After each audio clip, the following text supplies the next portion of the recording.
Hello and I welcome you all to the YouTube channel the Taiyari room. आज के इस video में हम लोग एसएससी सीजीएल के इंग्लिश सब्जेक्ट की कंप्लीट स्ट्रेटजी के बारे में डिस्कस करेंगे ताकि हमें प्रीलिम्स और मेंस की एक साथ तैयारी करने में आसानी हो। कंप्रिहेंसिव स्ट्रेटजी क्या होनी चाहिए फॉर अ स्टूडेंट समवन जो जीरो पर है या कोई अच्छा कर रहा है ऑलरेडी मगर वो उस लेवल तक नहीं पहुंच पा रहा है। हम पूरे डिटेल्स में जाएंगे और सब कुछ यहाँ पर मैंने आज लेकर के इसको सोचा है डिस्कस कर लिया जाए। मैंने खुद भी एसएससी सीजीएल के मेंस में न्यू पैटर्न में 2 बार 127 आउट ऑफ 135 स्कोर किया है और 200 मार्क्स वाले फॉर्मेट में भी 193.25 आउट ऑफ 200 मार्क्स स्कोर किया है। तो I think I am the right person who can guide you in this journey. तो स्टार्ट करते हैं।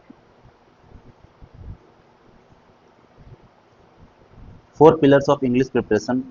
इंग्लिश की प्रिपरेशन आपके 4 पिलर्स पे निर्भर करती है। वो आधारित है पहला पहला पिलर है वोकेबलरी, दूसरा पिलर है ग्रामर, तीसरा है रीडिंग और चौथा है प्रैक्टिस। आप इसमें से किसी को भी पहले आप रख सकते हो, मगर मुझे ऐसा लगता है कि किसी भी लैंग्वेज को सीखने के लिए उसका ग्रामर आए चाहे नहीं आए, आप उसको एज ए सब्जेक्ट लो, आपके पास उसकी वोकैब होनी जरूरी है। जैसे एक बच्चा अगर हिंदी बात कर रहा होता है, छोटा बच्चा 3 साल 5 साल का, तो उसे हिंदी का व्याकरण नहीं समझ में आता मगर उसे वर्ड्स पता है, वोकैब पता है। तो यानी किसी लैंग्वेज को सब्जेक्ट की तरह या लैंग्वेज की तरह समझने के लिए हमें उसे बस उसका सबसे पहले ज़रूरत है कमांड बनाने की, वोकैब की। यानी आपके पास क्या इतना सफिशियंट वोकेबलरी है कि आप उस एग्ज़ाम में पूछे जाने वाले क्वेश्चंस को डील कर पा रहे हैं, समझ पा रहे हैं। तो सबसे पहला हमारा टारगेट यहाँ पर होगा, पहला पिलर किस तरह से स्ट्रॉन्ग किया जाए वोकैब को। फिर सेकंड पिलर है ग्रामर, फिर प्रैक्टिस और रीडिंग किस तरह से इम्प्रूव की जाए, मॉक एनालिसिस कैसे किया जाए, इसके बारे में हम आगे चलते हैं और देखते हैं नेक्स्ट स्लाइड में हमारे पास क्या है। तो नेक्स्ट स्लाइड है वोकेबलरी के बारे में डिटेल्ड। तो ब्लैक बुक एक ऐसी बुक है जो कि प्रीवियस ईयर का एक तरह से वो समझ लो आप संकलन है, संग्रह है, कंपाइलेशन है। तो आप किसी भी प्रीवियस ईयर सोर्स से वो कवर कर सकते हो। ब्लैक बुक इसलिए क्योंकि वो ज़्यादा ही ऑर्गेनाइज्ड वे में लिखा है। अराउंड 1500 सिनोनियम्स मिल जाएंगे आपको, 1500 एंटो मिल जाएंगे, 1500 या उसके आसपास इडियम फ्रेजेस हैं वहाँ पर, और उतने ही वन वर्ड सब्स्टिट्यूशंस हैं। थोड़े बहुत ज़्यादा हो सकते हैं। आपको पर्टिकुलरली वो सेक्शन करना है जिसमें उन्होंने PYQ लिखा है, आपको पर्टिकुलरली इस सेक्शन को करना है। आपको और भी वहाँ पर कुछ मिलेगा, most asked, most relevant, most repeated, इन सेक्शंस को नहीं करना है। वो सारे वोकैब या वर्ड्स, वो सारे साइनोज, एंटो, EWS, OWS और ये इडियम फ्रेजेस, वो सभी उसमें कवर हो जाएंगे। तो इसलिए आपको अलग से किसी भी और सेक्शन को तैयारी करने की ज़रूरत नहीं है। और मल्टीपल रिवीजन इसका करना होगा आपको। मल्टीपल रिवीजन करने के लिए आपको क्या यूज करना चाहिए वो मैं आपको बताता हूँ। आपको सबसे पहले जब वन टाइम आप फर्स्ट टाइम पढ़ रहे हो तो आप पूरे बुक में उन क्वेश्चंस को, उन वर्ड्स को मार्क करो जो आपके लिए सबसे ज़्यादा प्रॉब्लमेटिक है, जिसको आप बार बार भूल जा रहे हो या आपको याद ही नहीं रह पा रहा है। आप याद करने के लिए उसके ग्रामर, उसके एग्जाम्पल्स को आप गूगल से देख सकते हो, जिसको जहाँ से आप उसको कुछ तरीके से रिलेट कर सको और उसको आप याद कर सको। क्योंकि आपने वर्ड मार्क कर लिए, तो मान लो कि आपने 1500 में से आपने 500 वर्ड्स मार्क कर लिए, तो 1500 वर्ड्स में से पहली बार आपने 500 मार्क कर लिए, पर ये धीरे धीरे करके घटते घटते 200-250 तक आ जाएगा जब आप थर्ड रिवीजन फोर्थ रिवीजन करोगे तो। यानी कि मल्टीपल रिवीजन करने से ये आपका वोकैब आपका स्ट्रांग हो जाएगा। और आपको करना कहाँ से है, PYQ करना है, और ये 4 ही टॉपिक करने हैं। सबसे पहला टारगेट तो आपको आप खुद को ये देना है। उसके बाद क्या करना है, उसके बाद आपने SP बख्शी से या ब्लैक बुक से फ्रेजल वर्ब या प्रीपोजिशन को कंप्लीट करना है। ये दो अनदर इंपॉर्टेंट एस्पेक्ट है वोकेबलरी का, जो आपको अगर आता है तभी वो क्वेश्चन सॉल्व कर सकते हो। प्रीपोजिशन अगर नहीं समझ में आता, वो वर्ड नहीं समझ में आता, तो फिर आप नहीं कर सकते। कॉल आउट होगा, कॉल इन होगा, कॉल कॉल ये किसी तरह से कॉल के साथ कोई वर्ड लगा सकता है, आस्क आउट हो सकता है, आस्क अबाउट हो सकता है, तो वहाँ अबाउट आएगा या इन आएगा, आपको कैसे पता चलेगा। ये प्रीपोजिशन से आप सीखोगे। फ्रेजल वर्ब भी इस तरह से, प्रीपोजिशन और फ्रेजल वर्ब से आप सीखोगे। ये फ्रेजल वर्ब के कुछ एग्जांपल्स भी आपको मैंने बीच में दिए, तो उस तरह से आप इनको कहाँ पाओगे, या तो SP बख्शी में पाओगे जो अराउंड 200 वर्ड्स हैं। SP बख्शी एक अनदर बुक है जो इंग्लिश की वोकैब की अच्छी बुक है, ग्रामर की बुक है। और आप ब्लैक बुक में भी पा सकते हो। थोड़े बहुत वर्ड्स कम या ज़्यादा किसी एक में हो सकते हैं, तो जिसमें से भी आप करना चाहो, मगर आपको फ्रेजल वर्ब और प्रीपोजिशन पर लास्टली जाना ही पड़ेगा अगर आप चाहते हो कि आपका ये पिलर कंप्लीटली स्ट्रांग हो जाए वोकेबलरी वाला। इसके अलावा दो सेक्शन और है एसपी बख्शी में वर्ड मीनिंग के, वो है वर्ड्स विथ मीनिंग और एडिशनल वर्ड्स विथ मीनिंग। ये इंग्लिश टू इंग्लिश दिया हुआ है उसमें, आप उसको उसकी हिंदी वहाँ पर नोट डाउन कर लो और आप हिंदी इसकी याद कर लो अगर आपको इंग्लिश टू इंग्लिश याद करने में प्रॉब्लम है तो। मगर आपको खुद की वोकैब अगर बहुत अच्छी करनी है और आप एग्जाम में ये नहीं चाहते कि आपको ऐसा फील हो कि ये तो प्रीवियस ईयर में नहीं था, तो एक्चुअली कुछ लोग जो करके उस पूरा आते हैं एग्जाम को पूरा पेपर, वो कहाँ से कर पाते हैं, उन्होंने कहीं ना कहीं बुक में ही देखा होगा। तो ये बुक में एसपी बख्शी में वो बुक वर्ड्स होते हैं। मैंने कई बार पेपर में ये नोटिस किया कि वो वर्ड किसी और ब्लैक बुक में या किसी प्रीवियस ईयर वाले बुक में नहीं था, मगर वो नया वर्ड अगर आया तो कहाँ से था, एसपी बख्शी से था। 90% आपके वर्ड्स सारे कवर हो जाएंगे अगर आपने वर्ड्स विथ मीनिंग और additional words with meaning cover कर लिया एसपी बख्शी से। इसके अलावा अगर आपके पास टाइम है तो आप इडियम फ्रेजेस और वन वर्ड सब्स्टिट्यूशन OWS, आप इन दोनों को भी एसपी बख्शी से कर लो। इसमें अलग से सेक्शन है क्योंकि इडियम फ्रेजेस का कोई लिमिट नहीं है, वो कहीं से भी दे सकते हैं, मगर रिलेवेंट तो रिलेवेंट एसपी बख्शी में है और OWS के साथ भी ऐसा ही है, ज़्यादातर कॉमन ही होगा, तो आप पर कोई लोड नहीं आएगा। ये दिखने में लग रहा है कि एक अलग सोर्स भी बता दिया, लेकिन ये ब्लैक बुक कंप्लीट करने के बाद ही करना है। ब्लैक बुक कंप्लीट करने के बाद आपको आना है एसपी बख्शी पर, एसपी बख्शी से आपको कवर करना है फ्रेजल वर्ब और प्रीपोजिशन, एंड देन उसके बाद आपको कवर करना है words with meaning and additional word. Words with meaning सबसे पहले इंपॉर्टेंट प्रायोरिटी पर रखनी है, देन एडिशनल वर्ड्स। उसके नाम में ही एडिशनल है यानी अतिरिक्त, पहले ये करो words with meaning then additional word, ये सब हो जाए तो इडियम फ्रेजेस एसपी बख्शी से देख सकते हो। और आपको हाईलाइट जरूर करना है ताकि आप मल्टीपल रिवीजन कर सको। इस तरह से आपके पास वोकेबलरी कंप्लीट हो जाएगी। स्पेलिंग टेस्ट के लिए या स्पेलिंग पहचानने के लिए आप एक काम कर सकते हो, जिस समय आप वर्ड याद कर रहे हो उसी समय अगर कोई ऐसी स्पेलिंग है जिसमें ई और आई का आप समझ रहे हो कि इसमें इस तरह से कहीं आप कंफ्यूज हो जाओ, आई और ई होगा पहले, तो ऐसे वर्ड्स होते हैं कई सारे। आप ऐसे वर्ड्स को, जैसे यहाँ मैंने फील्ड लिखा, तो यहाँ कुछ लोग कंफ्यूज हो सकते हैं, ये सिंपल वर्ड है, आई और ई को लेकर यहाँ कंफ्यूजन नहीं है, पर ऐसा भी तो कोई वर्ड हो सकता है कि आप वहाँ पर कंफ्यूज हो जाओ। तो ऐसे वर्ड्स के लिए आप याद करते समय ही उसको गौर से देखो, ऑब्जर्व करो और खुद प्रोनाउंस करके देखो। अगर आपको प्रोनाउंसिएशन में दिक्कत नहीं आ रही, आप उसको डिक्टेट कर रहे हो, सही से बोल रहे हो, तो आप समझ जाओ कि आपने उसके स्पेलिंग को भी याद कर लिया, कहीं ना कहीं आपके सबकॉन्शियस में वो बैठ गई चीज़ है। आप जब एग्जाम देने जाओगे आपको क्लियरली पता चल जाएगा कि अरे मैंने तो इस तरह से देखा था, ये अलग है, यहाँ डबल ओ होता था, यहाँ सिंगल एल होता था। आपको अपने आप वो चीज़ें वहाँ पर समझ में एग्जाम में आएंगी। वोकेबलरी इससे बाहर नहीं है।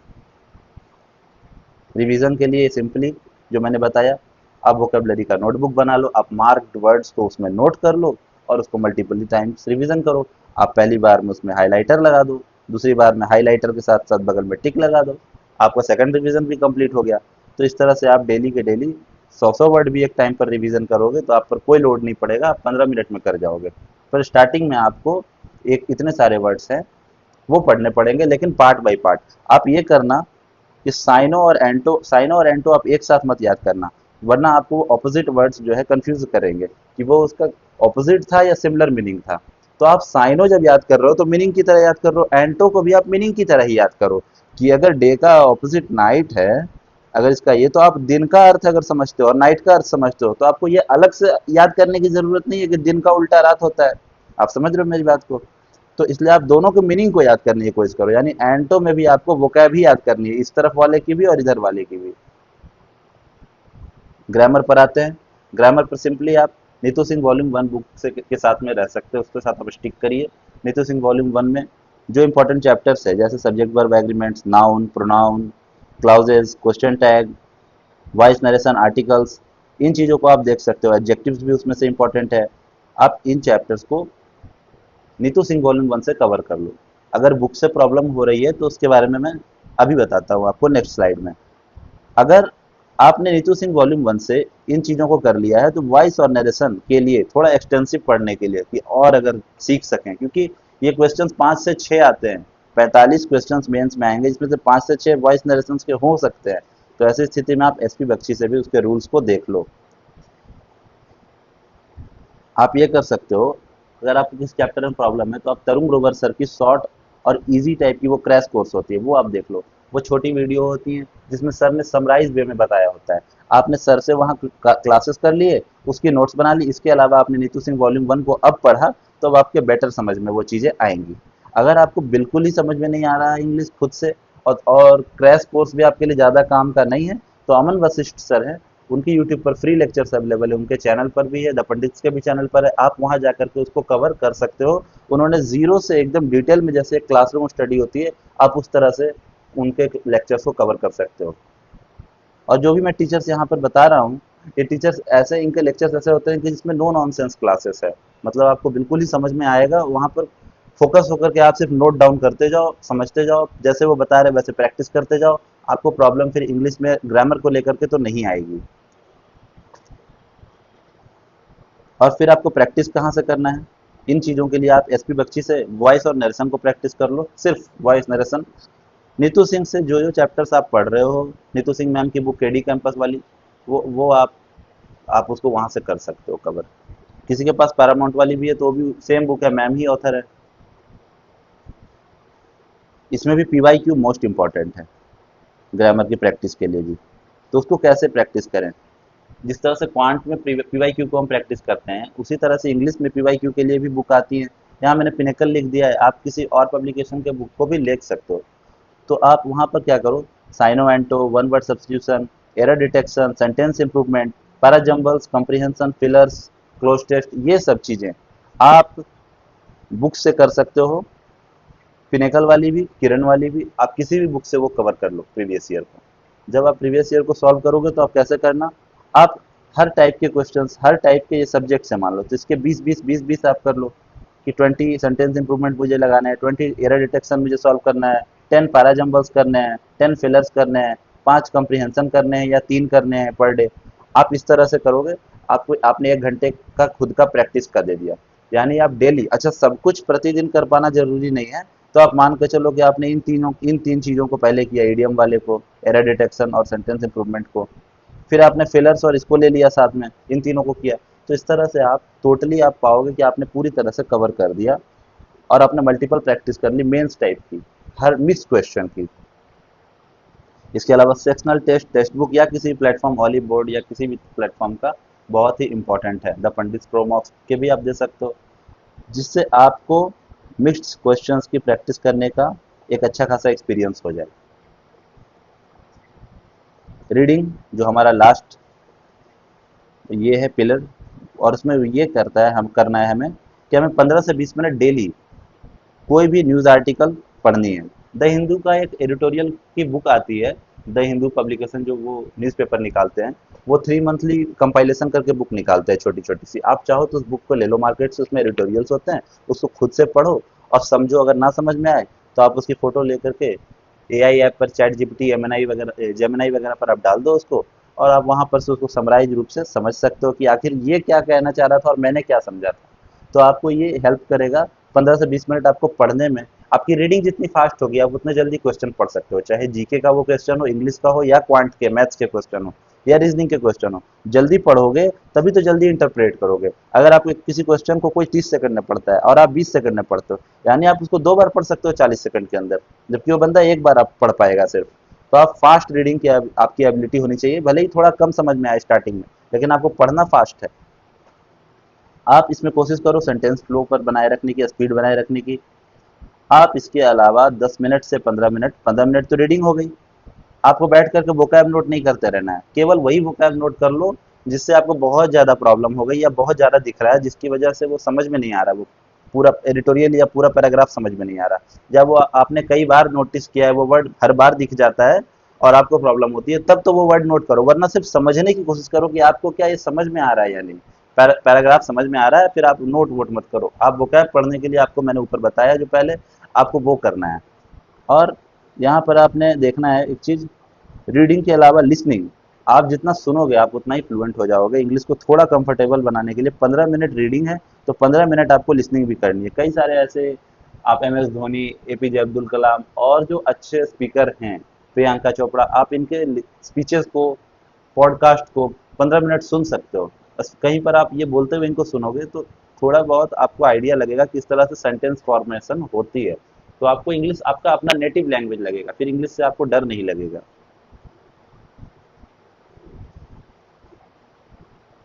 सेक्शनल टेस्ट आप रेगुलर दो, फुल लेंथ मॉक्स भी आप दे सकते हो। एनालिसिस कॉपी आपकी अलग होनी चाहिए, जिस तरह से मैंने बताया आपके पास वोकैब की खुद की कॉपी अलग होनी चाहिए, सेपरेट कॉपी जिसमें आप वोकैब नोट करोगे, उसी तरह से आपके पास एनालिसिस कॉपी होनी चाहिए जिसमें आप वो नोट करो कि जिसमें आपने मॉक में क्या आपको प्रॉब्लमेटिक लगा, क्या आपको सीखने के लायक है, कौन से रूल्स ऐसे थे जो कि आपने नरेशन वॉइस के बुक्स में मिस कर दिए, शायद बुक्स में थे नहीं या आपने मिस कर दिए, वो आप नोट कर लो तो आपके पास आसान होगा।